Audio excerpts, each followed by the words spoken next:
Hello, welcome to another edition of The Debate. I'm Galloway. On the crisis in Ukraine, the country has a new president and prime minister. This is while Viktor Yanukovych has said he was still president of Ukraine. But the crisis in that country is far from over, especially in the Crimea region, home to Russia's Navy fleet. Pro-Moscow gunmen seized control of the parliament and government headquarters. Meanwhile, Russia's military exercises involving some 150,000 troops has drawn a warning reaction from the U.S. to act cautiously, not to take any action on Ukraine that could be misinterpreted. How far will Russia's President Vladimir Putin go to keep Ukraine? Is there a war looming on the horizon? Is the Ukraine crisis reigniting the Cold War tensions and rivalry? Ukraine in uncharted waters as the swiftly unfolding events there continue to make waves. Tensions are simmering high, particularly in the country's southern Crimea region. On Wednesday, thousands of ethnic Russians demonstrated for independence there before being confronted by rival protesters supporting new authorities in Kiev. In the Crimea, you have a different ball game. The region has an ethnic Russian majority. It's an autonomous republic. It's recently added to Soviet Ukraine, then Ukraine. And there's obviously a very active Tatar minority which detests ethnic Russians because half of the Tatar population was killed on the way to Siberia in 1944. And so the tensions are high there. The conflict in the largely pro-Russian autonomous region reached its climax on Thursday after armed men seized government and parliament headquarters in the regional capital Simferopol and raised Russian flags over the buildings. The seizure sparked immediate warning from the interim leader in Ukraine that any troops movements at Russia's Black Sea Fleet based in Crimea would be seen as a military aggression. Meanwhile, Russia has launched large-scale military drills involving most units in central and western regions of the country. Russia's defense ministry has also announced that fighter jets along its western frontier have been put on combat alert while constantly patrolling the airspace over border districts. Washington was quick to react. U.S. Defense Secretary Chuck Hagel urged Moscow to be cautious about its military exercises so that they're not misinterpreted. I expect Russia to be transparent about these activities, and I urge them not to take any steps that could be misinterpreted or lead to miscalculation during a very delicate time. With Russia and the West pursuing widely conflicting interests in Ukraine, the world is watching where the volatile situation there is headed.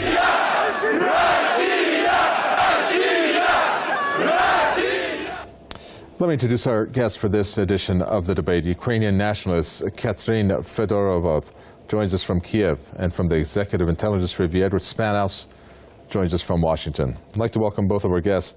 Katrin Fedorov, let me start with you. What would you call what has happened in Ukraine? Because some are calling it a coup. Thanks for having me. I want to say that finally our people are starting to stand up against corruption and against our leaders who have been stealing money for such a long period of time. That's what I want to call this. That this is actually our way of saying that we need to preserve ourselves as a country, as an independent country, our culture, our heritage, and nation.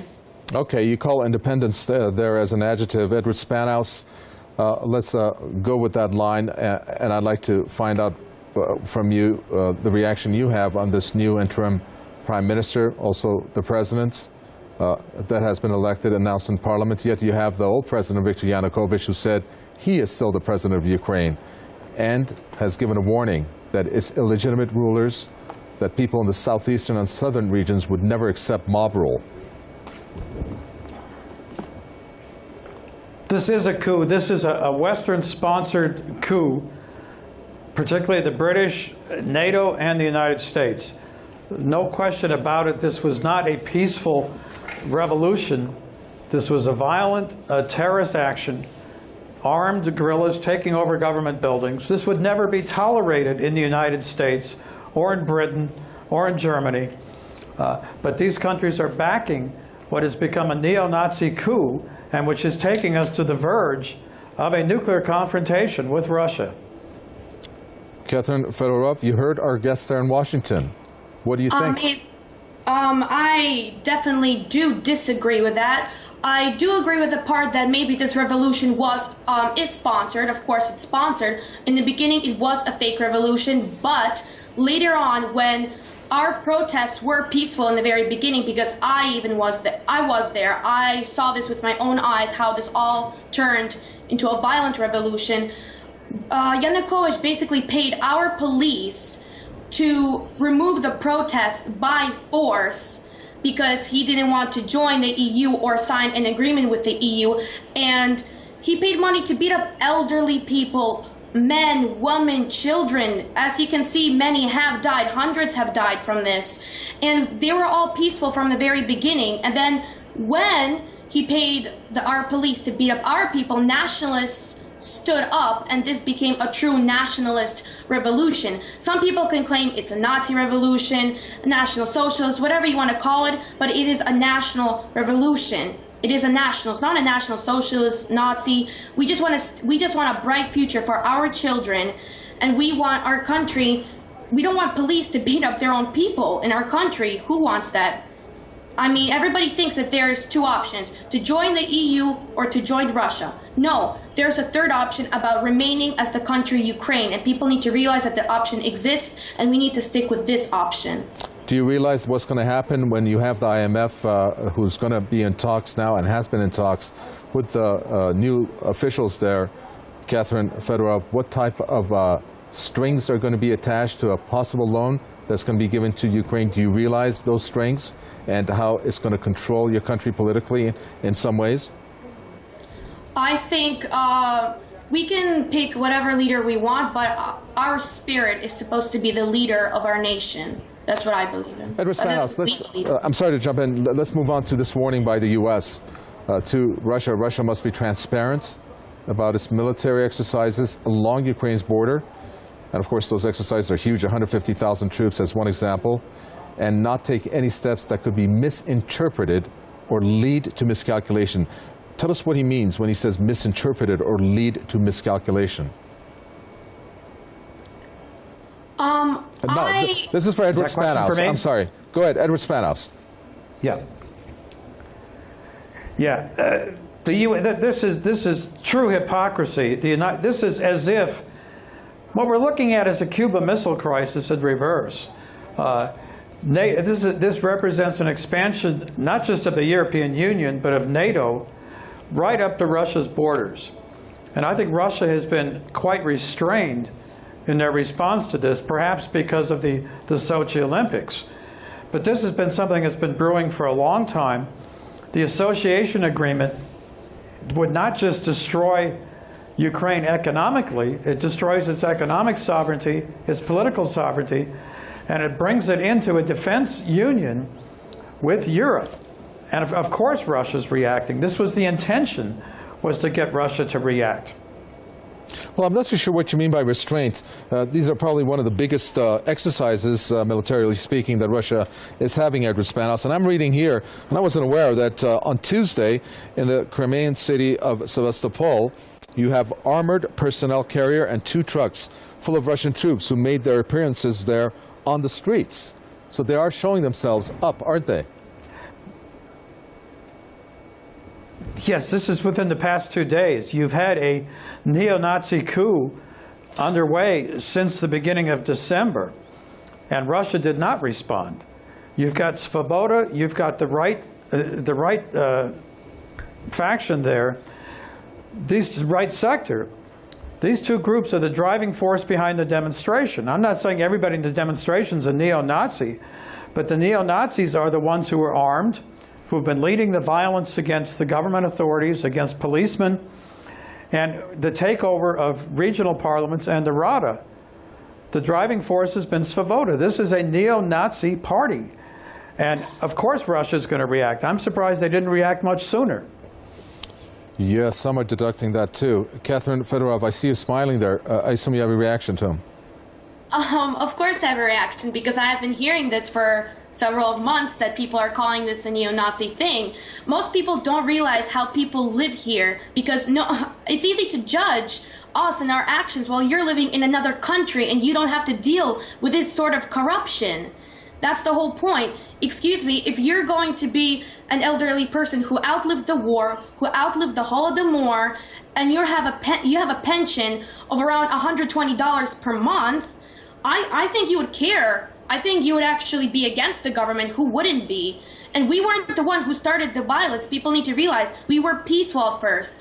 And another thing people need to realize, that the pro-European Union protests, they weren't, to be honest, a pro-European protest. They were anti-Russia, because Russia still, till this day, has a huge influence and control over our country and people. And that's why people are against Russia. And you can see by how people have been basically taking down Lenin monuments as an example that this is more of an anti-Russia thing.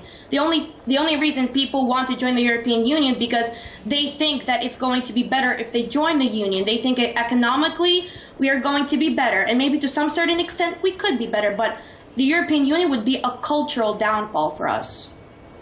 Well, Edward Spanos, let's talk more about the Crimea developments. And I'm looking at what's happening within that region, and that's the protests that have taken place. And the most recent one of significance is the pro-Moscow gunmen who have seized control of the parliament and also of the government headquarters in the capital, and they've raised the Russian flags. Now, do you think that there's going to be a separation in the works there due to the tensions that exist between mostly the Russian nationals there and, of course, the Tatars, as we understand? Well, of course, it's a very dangerous situation. But as I said, you can't look at just the past 2 days. And here you've had a neo-Nazi group, the Svoboda, and the right sector, who have been the driving force behind these demonstrations. Russia, I mean, Ukraine, after all, was part of Russia for 1,000 years. This is not, Russia is not some outside force coming in. The real interference has been from the West, going back to the Orange Revolution and up to today. And these people are paid. Look at the Victoria Nuland coming in there. They're trying to dictate the United States. My government should not be doing this. Why are they trying to dictate who the government of a sovereign country should be? There's not supposed to be interference from either side. And you have to go back a couple of months to understand what's happening today in Crimea. Well, Catherine Fedorov, the threat of a war is a possibility. Do you agree? I mean, this is what has been deducted. Of course, I agree with. This is yes. There's a comparison made to the Georgia War back in 2008. Go ahead. Of course, I agree to the possibility that there could be a war, and sadly that there could be a division of Ukraine. And what I would say that in order to understand the whole situation, you don't have to go back 2 months. You have to go back hundreds of years to understand how we have suffered under Russia's control. People don't realize that they try to destroy us as a nation. During the Soviet Union, we weren't allowed to talk, speak, or write in Ukrainian. Everything that had to do with our culture, it was illegal. We weren't allowed to be as a people. We weren't allowed to exist as a nation, basically. And I think every country and every nation deserves to have that right.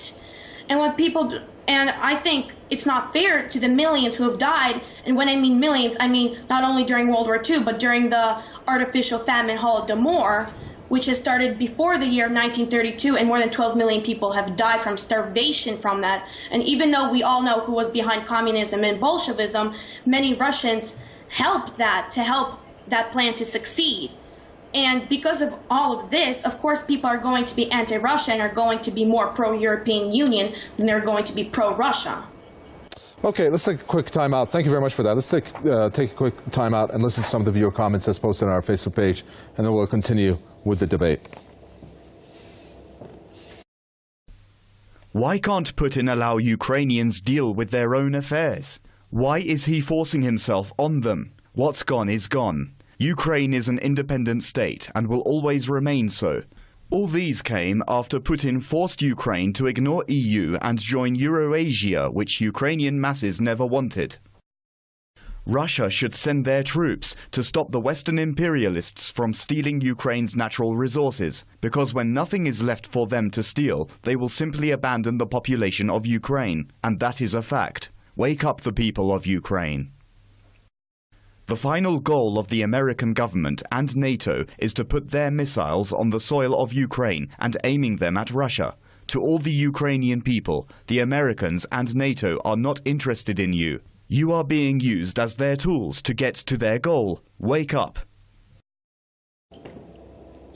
And there were many of them, of these viewer comments on our Facebook page. Catherine Fedorov, I get a feeling from you that this is not so much a movement that ousted President Viktor Yanukovych, at least for the time being, that had to deal with moving to the EU, as to the promises of a cultural advantage that would create inside your society. Is that what I'm gathering from you? What has formed now to be this interim government, that now you're going to be freer in this society? Yes, that's basically what we are fighting for. People, I mean, before people were fighting to join some kind of union, but since January, people are fighting so we can at least remain as the country Ukraine. That was basically our whole goal, that we are showing that we're not going to allow presidents like Yanukovych to be in our government. We're not going to allow people to come 5 minutes, stand on the stage, promote violence, and then while we are fighting for our country and dying, they're going back home and sleeping.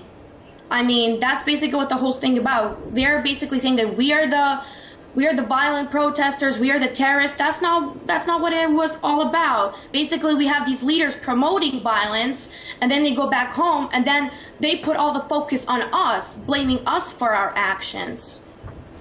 Well, President Putin, Edward Spanos, is looking at a situation where I'm guessing he's not only very angry at this point, but that he's going to be need to contemplate the steps that he's going to take. One of them is supposedly maybe raising the gas prices. How do you see Putin acting in terms of what's developed now, especially for the Crimea region?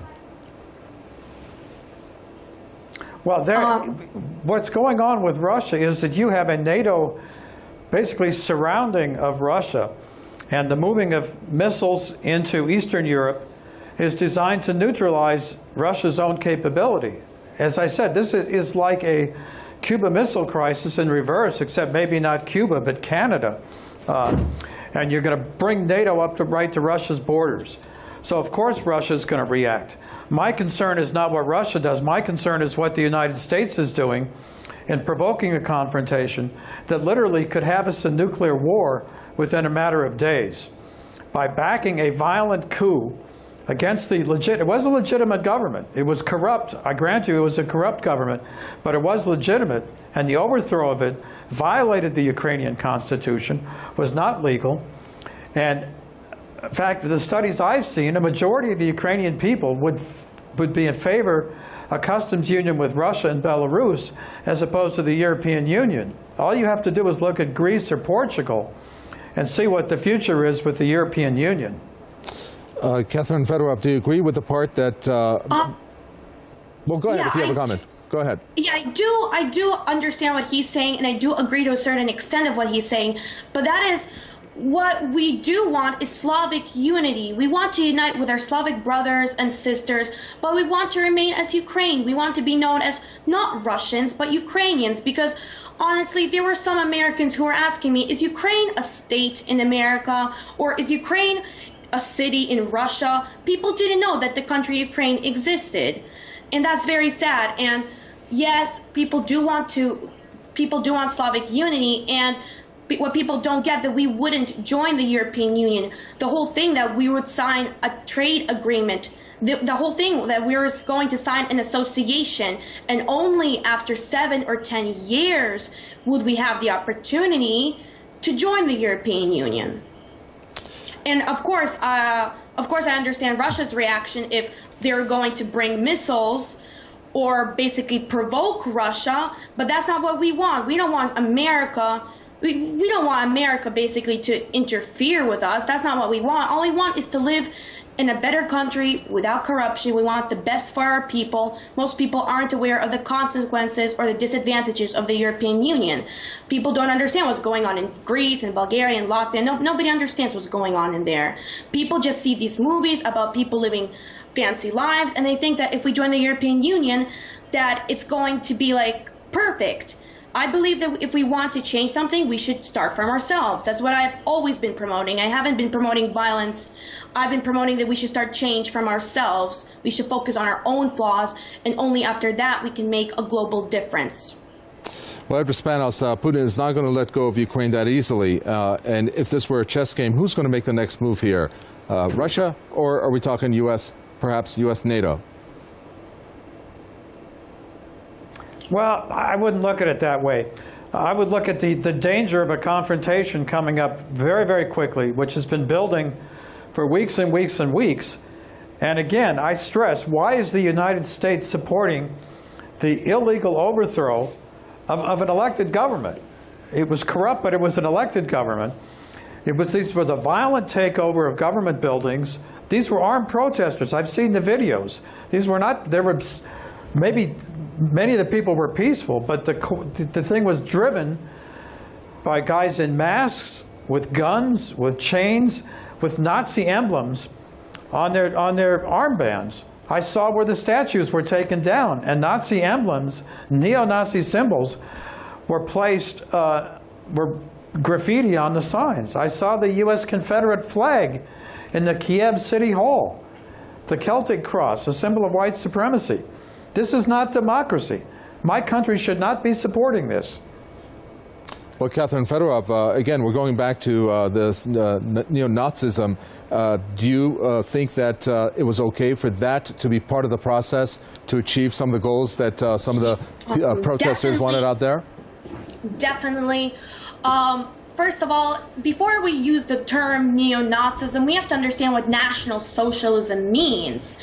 Because I personally was there, and I know these National Socialists, and these are not the people who want basically to kill another group of people. What they want is to achieve mutual goals, and basically for men and women to do their responsibilities in order not for personal greed, but for the society to be as a whole. That's what they want. That's what, when they mean National Socialism, that is what they support. You can't compare the Nazis the Nazis who were in the 1930s and 1940s to the National Socialists we have today. You can't just compare. They're different. It's not, they don't promote the same violence. They have different views. Just because they would label themselves as Nazis or National Socialists, that doesn't mean they follow all of Hitler's ideas or they agree to a great extent to everything that Hitler did. It is above all a nationalist revolution and not a National Socialist. That's just their way of labeling things. And if you can see, Pravy Sektor, the right sector, uses a red and black flag and not a Hitler's flag. And okay. it is a sign of nationalism. We got less than a minute left. I'm sorry to jump in. That was the flag of the collaborationists. Go ahead, Edward Spanos. That was the flag of the Nazi collaborationists, the red and black banner. That was Bandera. Yes, it was above all it's a nationalist thing. The black stands for the soil, the red stands for the blood. Edward Spanos, 30 seconds or less. Is Russia going to move in Crimea to protect its naval fleet there? I think they may do it. I think the best thing right now would be for Obama to leave the presidency. He should get out. The U.S. should stop meddling in affairs right there and stop supporting Svoboda and the right sector, stop supporting a neo-Nazi coup against what was a legitimate government. If they keep this up, we will end up in war. Very well. We're going to end it there. Let me thank our guest, Ukrainian nationalist Catherine Fedorov, there talking to us from Kiev, and from the Executive Intelligence Review, Edward Spanos spoke to us from Washington. Any comments or suggestions, do send them at newsroom@presstv.ir. From me, Kaveh Takvay, and the entire team here in the capital, Tehran, it's bye-bye.